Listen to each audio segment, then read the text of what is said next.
आवारा राज कपूर द्वारा निर्मित और निर्देशित और ख्वाजा अहमद अब्बास द्वारा लिखित 1951 की एक भारतीय हिंदी क्राइम ड्रामा फिल्म है। इसमें राज कपूर के साथ उनके वास्तविक जीवन के पिता पृथ्वीराज कपूर के साथ साथ नरगिस, लीला चिटनिस और के.एन. सिंह भी हैं। राज के सबसे छोटे वास्तविक जीवन के भाई शशि कपूर सहित कपूर परिवार के अन्य सदस्य भी आते हैं, जो अपने चरित्र के छोटे संस्करण की भूमिका निभाते हैं।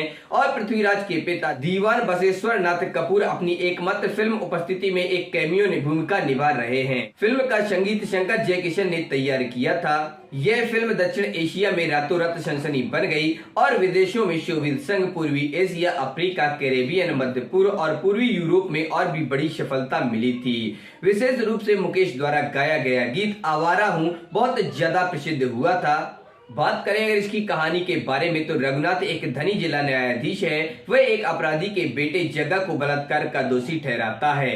उनका मानना है कि अच्छे लोग अच्छे लोगों के लिए पैदा होते हैं और अपराधी अपराधियों के लिए पैदा होते हैं। जग्गा बाद में भाग जाता है और बदला लेने के लिए जज की पत्नी लीला का अपहरण कर लेता है। जब उसे पता चलता है कि वह अभी अभी गर्भवती हुई है तो वह उसे 4 दिनों बाद छोड़ देता है और एक अलग तरह का बदला लेने की योजना बनाता है। लोगों को उसके पति के प्रति उसकी वफादारी पर शक होता है और जज ने उसकी दलीलों को खारिज करते हुए उसे घर से बाहर निकाल दिया कि बच्चा उसका है। उसके बाद लीला राज को सड़कों पर जन्म देती है और वे गरीबी में रहते हैं। राज स्कूल में रीता से दोस्ती करता है। जूते की चमक की नौकरी बनाए रखने की कोशिश करते हुए उसे स्कूल के रोल से हटा दिया जाता है और रीता दूसरे शहर चली जाती है। जग्गा अपनी भूखी माँ को बचाने के लिए राज को चोरी करने के लिए मना लेता है। राज एक कुशल अपराधी के रूप में बड़ा होता है जो जेल के अंदर और बाहर जाता है और जग्गा के गिरोह के लिए काम करता है। लीला सोचती है कि वह एक व्यापारी है। राज रीता के जन्मदिन की तस्वीर अपने घर में रखते हुए उसे कभी भी नहीं भूलता है। एक बैंक डकैती के लिए जग्गा राज से एक वाहन चोरी करने के लिए कहता है। जब वह कार से बाहर निकलती है तो वह एक महिला का पर्स छीन लेता है, लेकिन कोई चाबी नहीं मिलती है। वह किसी भी संदेह को दूर करने के लिए चोर का पीछा करने का नाटक करता है और महिला का पर्स लौटा देता है, जो उसके व्यक्तित्व और स्पष्ट निर्वाचकता से मंत्रमुग्ध हो जाती है। बाद में जब राज सफलता पूर्वक एक कार चुराता है तो वह पुलिस से एक हवेली में छुप जाता है, जहां उसकी मुलाकात उसी महिला से होती है। उसी जन्मदिन की तस्वीर को देखकर राज को पता चलता है कि वह उसकी स्कूल की दोस्त रीता है। वह रीता को बताता है कि वह एक चोर है, लेकिन उसके अलंकारिक बयानों से उसे लगता है कि वह एक वित्त पेशेवर है। रीता, जो कि अब एक कानून की पढ़ाई पढ़ रही है, जज की वार्ड है, जिसे यह सुनकर शक होता है कि राज नहीं जानता कि उसका पिता कौन है। राज और रीता को प्यार हो जाता है। यह चिंता करते हुए कि रीता उसकी चोरी का कारण उसे स्वीकार नहीं करेगी, राज एक कारखाने में काम करना शुरू कर देता है। रीता ने उसे अपने जन्मदिन की पार्टी में आमंत्रित किया। राज धन ऋण के लिए जग्गा के पास वापस जाता है ताकि वह उसके लिए एक उपहार खरीद सके। जग्गा सुधार के उसके प्रयासों का मजाक उड़ाता है और उसे और अपराध करने के लिए कहता है। राज मना कर देता है, लेकिन बाद में सड़क पर एक आदमी के द्वारा हार चुरा लेता है। न जाने वह आदमी जज था। रीता के जन्मदिन पर जब राज ने उसे बिना केस का हार देता है, तब जज उसे बिना हार का केस देता है और उसे पता चलता है कि राज वास्तव में एक चोर है। रीटा राज की मां के पास जाती है और राज की पूरी जिंदगी की कहानी जानती है। वह तय करती है कि राज बुरा नहीं है, लेकिन बुरे प्रभाव और गरीबी में रहने की हताशा के अपराध करने के लिए मजबूर कर दिया गया है। इसके बाद राज शर्मिंदा है। अभी भी विश्वास है कि वह उसके लिए अच्छा नहीं है, लेकिन वह उसे माफ कर देती है। राज जज के पास ये पूछने जाता है कि क्या वह रीता से शादी कर सकता है, लेकिन जज ने उसे मना कर दिया।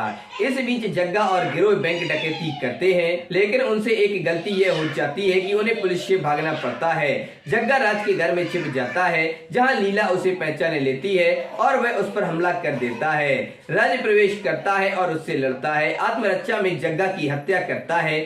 जज के रूप में रघुनाथ के साथ राज जग्गा की मौत के मुकदमे में जाता है। जब लीला अपना चश्मदीद गवाह देने के लिए कोर्ट हाउस जाती है तो वह रघुनाथ को देखती है और उसका पीछा करती है, लेकिन एक कार से टकरा जाती है। उसके बाद रीता अस्पताल में लीला की गवाही लेती है और बाद में राज को उससे मिलने की अनुमति दी जाती है।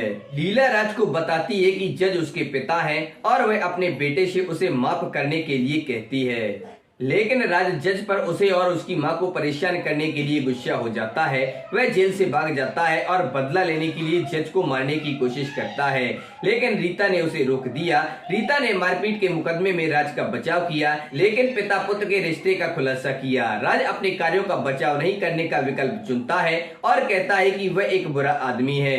वह अदालत में उसके बारे में नहीं सोचने के लिए कहता है, लेकिन लाखों अन्य बच्चे जो गरीबी में बड़े होते हैं और अपराध में बदल जाते हैं, क्योंकि उच्च समाज उनकी परवाह नहीं करता है।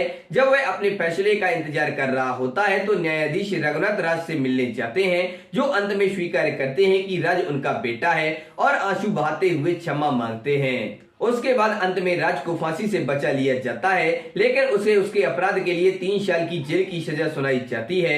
वह वादा करता है कि रिहा होने के बाद वह रीता के लिए खुद को बदल देगा, जो उसके लिए इंतजार करने का वादा करती है, और फिल्म यहीं पर ही खत्म हो जाती है। बात करें अगर इनके कैरेक्टर्स के बारे में तो न्यायाधीश रघुनाथ के रूप में पृथ्वीराज कपूर, राज कपूर राज के रूप में, रीता के रूप में नरगिस, जग्गा के रूप में KN सिंह, बार डांसर के रूप में कोयल, BM व्यास दुबे के रूप में, रघुनाथ की भाभी के रूप में लीला मिश्रा, लीला चिटनिस लीला के रूप में, शशि कपूर यंगराज के रूप में, बेटी जुबैदा छोटी रीता के रूप में, डांसर के रूप में हनी ओब्रायन आदि सभी लोगों ने इस फिल्म में काम किया है। तो दोस्तों, आप लोगों को वीडियो कैसा लगा? पसंद है उसे लाइक करें और अपने दोस्तों के साथ शेयर करें। हमारे चैनल पर पहली बार आए हैं तो हमारे चैनल अनादि मूवीज को सब्सक्राइब करें और बेल आइकन भी दबा दें।